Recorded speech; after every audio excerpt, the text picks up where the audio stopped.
Le milieu artistique a du souci à se faire. Et pas qu'un peu si le Rassemblement national accédait bientôt au pouvoir. Si vous avez aimé le film Massacre à la tronçonneuse, vous adorerez le sort que le RN compte réserver à la production culturelle française. Oui, ça risque de saigner, mais pas de panique, disait Marine Le Pen en 2022. Ce n'est pas elle qui n'aime pas la culture, ce sont les artistes qui ne la comprennent pas. Je comprends pas pourquoi les artistes s'élèvent contre mon projet, parce qu'en l'occurrence, mon projet vise à accélérer la création culturelle. Aujourd'hui, c'est le même refrain dans la bouche de Bardella, la préférence nationale, l'interdiction du voile ou des métiers interdits aux binationaux. N'y voyez aucun racisme de la part du RN. Comme Marine Le Pen, Jordan Bardella tente de rassurer en disant que ses intentions sont mal comprises. Vous n'avez rien à craindre du Rassemblement national. Rien à craindre. Vous n'avez rien à craindre de notre arrivée au pouvoir. Mais ce n'est pas parce que le RN parle dans ses discours beaucoup moins de culture que d'immigration que le parti d'extrême droite ne compte pas pour autant s'en prendre tout aussi cruellement au monde culturel. Au football, la VAR, VAR, c'est l'assistance vidéo à l'arbitrage. Et aux médias, la VAR, c'est la vérification de la parole politique. Dans ce nouvel épisode de la VAR politique, on va regarder si le RN aime vraiment la culture ou s'il a surtout envie de sortir la tronçonneuse. C'est parti. Il y a une constante chez Marine Le Pen. À chaque fois que son parti se rapproche du pouvoir, elle se sent obligée d'envoyer des signaux rassurants au milieu culturel. Un réflexe qui, en soi, n'a rien de rassurant, bien au contraire. En 2015, alors que des sondages promettent à son parti de conquérir jusqu'à 3 régions, la présidente du FN écrit une lettre ouverte aux artistes pour tenter de faire taire une polémique lancée par sa nièce. Marion Maréchal Le Pen venait de s'en prendre aux financements régionaux d'art contemporain qu'elle décrivait, je cite, comme des délires d'esprit manifestement dérangés. En 2022, rebelote, la candidate à la présidentielle du RN chante les louanges du CNC sur le site Allociné. Elle souligne que le Centre national du cinéma est un organisme qui contribue à la vitalité de ce secteur culturel. Malgré ses défauts, dit-elle, le CNC est un excellent outil de préservation et de consolidation du cinéma français. Tellement précieux ce CNC que Marine Le Pen a co-signé en avril un abonnement pour tout simplement le supprimer. Je vous rassure, on aime le cinéma. On aime le cinéma parce qu'on aime les bons films. En revanche, on a un petit souci avec les navets. Et là, il y a un petit sujet quand même avec le CNC.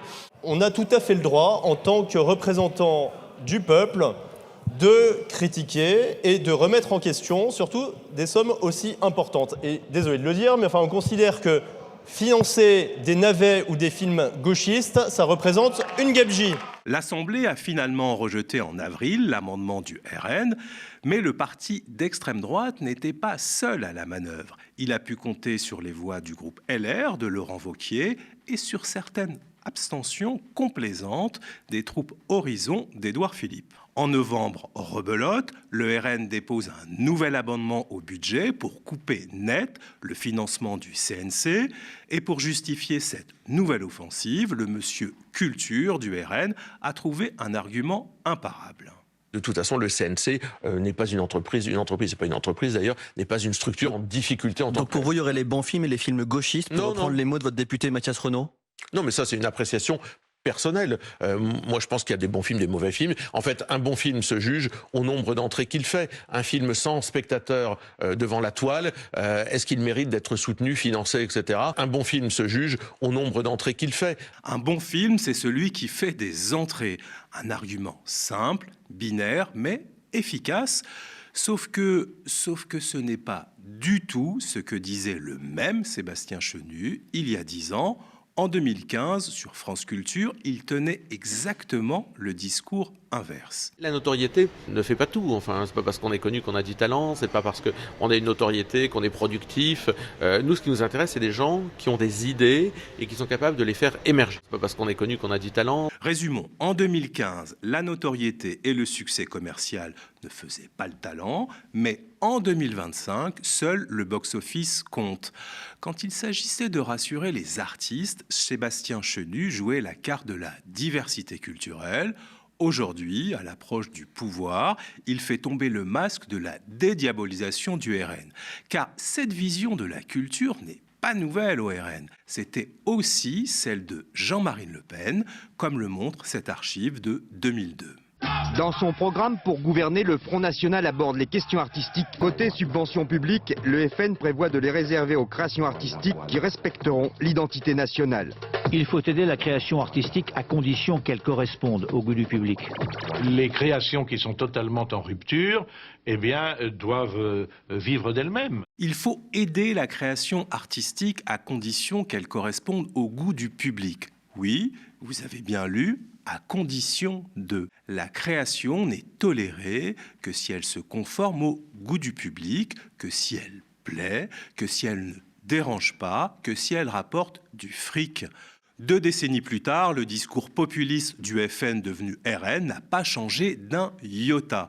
Marine Le Pen a beau multiplier les lettres ouvertes aux artistes, Jordan Bardella peut bien jouer les rassureurs, le logiciel de l'extrême droite reste le même. Mais Sébastien Chenu a une solution de rechange, une baguette magique, puisque le CNC coûte trop cher, eh bien, confions le financement du cinéma uniquement au privé. Le tort de ce CNC, selon l'exposé de vos motifs, le fait de financer des projets souvent idéologiquement orientés, l'argent des Français ne saurait durablement être ainsi gaspillé dans une vaste entreprise de propagande, dit le RN. Donc vous ne voulez plus financer le cinéma parce que c'est de la propagande ? Non, pas du tout. Il y a d'autres façons d'ailleurs de financer le cinéma. Vous le savez très bien, il y a des grands groupes que vous connaissez qui financent, je pense à Canal+, qui est le premier financeur du cinéma français. Canal+, l'argument aurait de quoi impressionner. Sauf que Canal+, aujourd'hui, c'est Vincent Bolloré, un homme d'affaires ultra-conservateur, proche, très proche des idées du RN.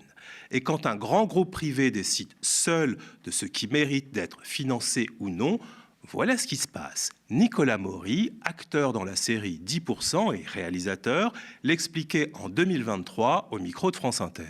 J'ai une scène dans mon prochain long métrage que j'ai écrite de 2 hommes ensemble qui pratiquent concrètement un sexe frontal, mais évidemment, je pense poétique, je vais pas faire un truc...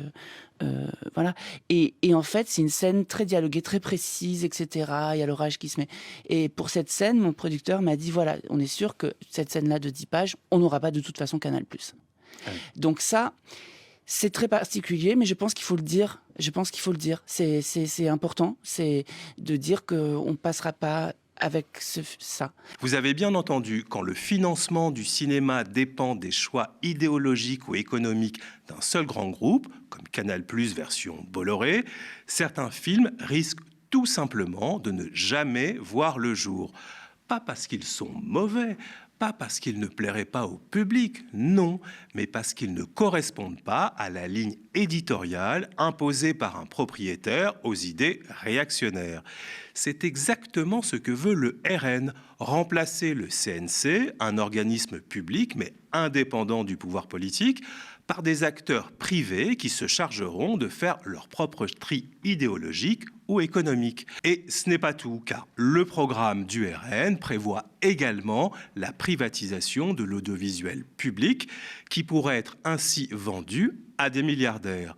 Or, France Télévisions est un acteur important du financement du cinéma français. Chaque année, le groupe public investit plusieurs dizaines de millions d'euros dans la production cinématographique. Si France Télévisions était privatisée, ce financement risquerait fortement d'être soumis aux mêmes arbitrages idéologiques que ceux de Bolloré. Et pour le RN, la boucle serait ainsi parfaitement bouclée. Une culture sous contrôle, financée par des milliardaires conservateurs. Mais ne croyez pas que le CNC soit la seule cible du RN. Dans son contre-budget 2025, le groupe parlementaire du Rassemblement national prévoit également des coupes massives pour le Centre national de la musique. Vraiment, le Centre national de la musique, nouvelle création, machin qui sert à rien. Je veux dire, on n'a pas attendu un machin de l'État pour qu'il y ait de la musique en France. Mais c'est n'importe quoi. Mais c'est n'importe quoi. C'est surréaliste. Voilà. La vérité, c'est que c'est le parisianisme. Et d'ailleurs, on assiste, c'est très intéressant cette discussion article 36. Parce que voilà, c'est la politique des petits billets. Hein, voilà, chacun son petit billet. Voilà, il n'y a pas un petit lobby qui veut pas un petit billet. Envoyez un amendement à un député, invitez-le à un festival, et puis il aura peut-être un amendement adopté. C'est les Français qui payent. C'est gratos. C'est gratos. Et le summum de tout ça, c'est que vous avez beau les subventionner, vous avez beau les gaver d'argent public, ils vous traiteront quand même de gros fachos. Même logique, même méthode, asphyxier les organismes publics qui financent la diversité artistique. Et quand il s'agit de musique, Marine Le Pen a des idées très arrêtées sur ce qui mérite ou non d'être soutenu. Souvenez-vous, en mars 2024, elle s'en prenait violemment à la chanteuse Ayana Kamura. Ayana Kamura, qui chanterait Piaf en ouverture des JO, c'est un beau symbole pour vous? Non, pas du tout. C'est pas un beau symbole. Honnêtement, c'est une provocation supplémentaire d'Emmanuel Macron qui doit tous les matins se lever en disant tiens, comment est-ce que je vais réussir à humilier le peuple français? Parce que Ayana Kamura, sa tenue, sa vulgarité, elle chante pas français, elle chante d'ailleurs pas étranger non plus, elle chante on sait pas quoi. C'est du métissage. Non, c'est pas du métissage. C'est du n'importe quoi. Alors que ça plaise à des gens très bien, que ça représente la France, non, je suis désolé, moi, ça me déplaît. Ayana Kamura ne chante pas français, elle est vulgaire, elle n'a rien à faire au JO. Marine Le Pen se permet de juger publiquement le travail et la moralité d'une artiste, de décréter de ce qui est de la vraie culture française et ce qui ne l'est pas. Pourtant, en 2015, Sébastien Chenu affirmait que son parti ne faisait pas dans la censure artistique. Mais c'est pas aux politiques de dire ce qu'ils pensent. S'ils pensent qu'un artiste fait un bon travail, un mauvais travail, on n'est pas des censeurs. On n'est pas des censeurs. Sauf quand il s'agit d'Ayana Kamura, sauf quand il s'agit d'une artiste noire, francophone, d'origine malienne, qui cumule des millions de streams et représente une bonne partie de la jeunesse française. Il faut donc se poser la question clairement. Et si ce que Marine Le Pen reprochait à Ayana Kamura, c'était son origine, sa couleur de peau ou le public qu'elle incarne? Une France métissée, urbaine, qui ne correspond pas à l'image fantasmée que le RN cherche à imposer. La question me paraît d'autant plus légitime que la chanteuse semble obséder jour et nuit Marine Le Pen. Compte tenu du fait qu'Emmanuel Macron a parfois des idées folles, on aurait pu avoir Ayana Kamura, président du Conseil constitutionnel, Madame Taubira, ou je ne sais qui d'autre. Aya, Taubira, vous voyez le point commun? Et cette obsession du contrôle idéologique ne s'arrête pas à la musique. L'art contemporain est lui aussi dans le viseur du RN. En 2023, la députée RN Caroline Parmentier s'est rendue au Palais de Tokyo à Paris pour dénoncer publiquement une œuvre de l'artiste Myriam Kann qu'elle accusait de représenter une scène de pédocriminalité. C'est faux, mais qu'importe. Madame la ministre, je me suis rendue au Palais de Tokyo pour dénoncer le tableau de Myriam Kann qui présente aux yeux de tous une scène de pédocriminalité. Je suis au Palais de Tokyo devant ce tableau qui n'a toujours pas été décroché. Ce tableau, de quoi s'agit-il ? C'est un tableau d'une artiste suisse, Myriam Kann, de son exposition au Palais de Tokyo, artiste de 73 ans, qui, depuis 40 ans, documente et dénonce les horreurs de la guerre. Voilà ce qu'elle dit. Ce ne sont pas des enfants qui sont représentés. Ce tableau traite de la façon dont la sexualité est utilisée comme arme de guerre, comme crime contre l'humanité. Le contraste entre les deux corps figure la puissance corporelle de l'oppresseur et la fragilité de l'opprimé. Je demande solennellement à la ministre de la Culture que ce tableau soit décroché. Oui, l'art peut choquer, peut questionner, peut parfois susciter du malaise, voire du dégoût. L'art n'est pas consensuel. Et la liberté d'expression et de création est garantie par la loi. Pour éviter les foudres de l'algorithme YouTube, sensible à la nudité, nous avons flouté l'œuvre qui reste accessible en quelques clics. Caroline Parmentier se filme devant une œuvre d'art contemporain pour la dénoncer publiquement, mobiliser sa communauté, faire pression sur les institutions culturelles. C'est exactement ce que Sébastien Chenu disait ne jamais faire. Ce n'est pas aux politiques de dire si un artiste fait un bon ou un mauvais travail. Dans cette même interview de 2015, Sébastien Chenu citait avec admiration l'écrivain Gabriel Matzneff comme un des intellectuels qui validait, selon lui, les idées du Front National. À cette époque, les fortes présomptions de pédocriminalité entourant Gabriel Matzneff ne semblaient pas déranger le parti de Marine Le Pen. Écoutez plutôt. Je dis que les intellectuels valident, à travers leur travail, bien souvent des constats que nous on fait politiquement. Quand je lis Houellebecq, Zemmour, Finkielkraut, même Maffezoli, Matzneff, Lévy, Polony, Tillina, qui sont nombreux, Gallo, bon, ils sont très nombreux à valider les thématiques de travail qui sont les nôtres et quelque part les problématiques sur lesquelles on met nous-mêmes le doigt. Vous avez bien entendu, en 2015, Sébastien Chenu citait Gabriel Matzneff, déjà connu pour son attirance pour les enfants et les adolescents, comme un exemple intellectuel valorisé par le RN. En 2023, une députée lepéniste accuse une artiste contemporaine de promouvoir la pédocriminalité pour tenter de censurer son œuvre. Pourtant, le RN ne semblait n'avoir aucun problème avec la pédophilie présumée dont se vantait un écrivain, mais il instrumentalise cette accusation pour attaquer l'art contemporain qu'il déteste.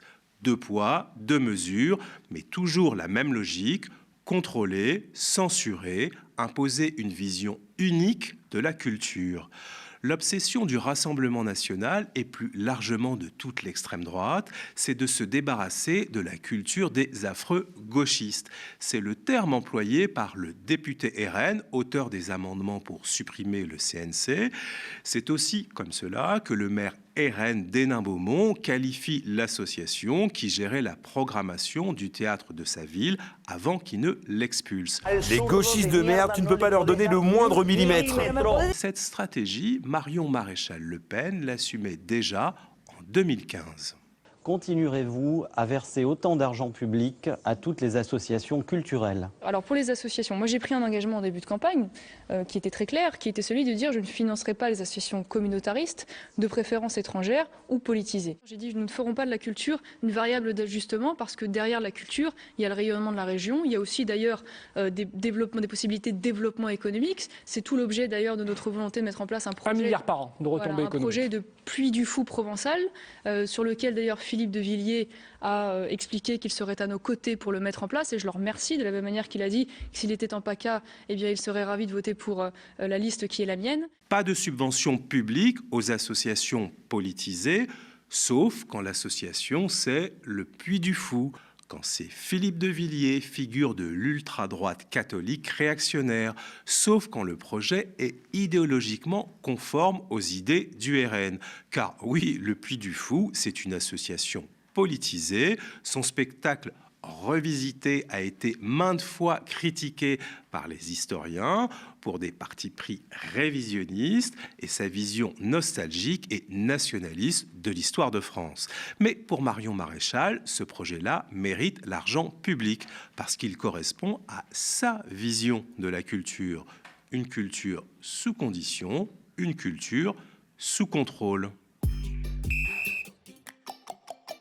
Au fond, ce que révèle la politique culturelle du Rassemblement national, c'est une véritable obsession de contrôle, d'exclusion, de revanche contre tout ce qui ne représente pas sa vision identitaire et conservatrice de la France. Derrière ces discours de façade, derrière ces promesses de pluralisme, l'extrême droite cherche à couper les financements publics à la diversité artistique, à criminaliser la création contemporaine, à stigmatiser les artistes issus des minorités, à récompenser les œuvres et les projets qui servent son récit nationaliste. Tout ce qui dérange, tout ce qui échappe à la norme qu'elle veut imposer, tout ce qui incarne la liberté de création est perçu comme une menace qui doit être effacée, muselée ou privatisée. Ce n'est pas seulement la culture que le RN attaque, c'est aussi le droit de penser différemment qui est visé. Au nom du goût du public, Le Pen, Bardella et consorts voudraient imposer une pensée unique, uniformisée, un repli sur soi mortifère. Voilà, c'est terminé. Merci d'avoir suivi ce nouvel épisode de la VAR politique. Dites-nous ce que vous en avez pensé en laissant un commentaire. Likez si vous avez aimé et restez connectés aux médias.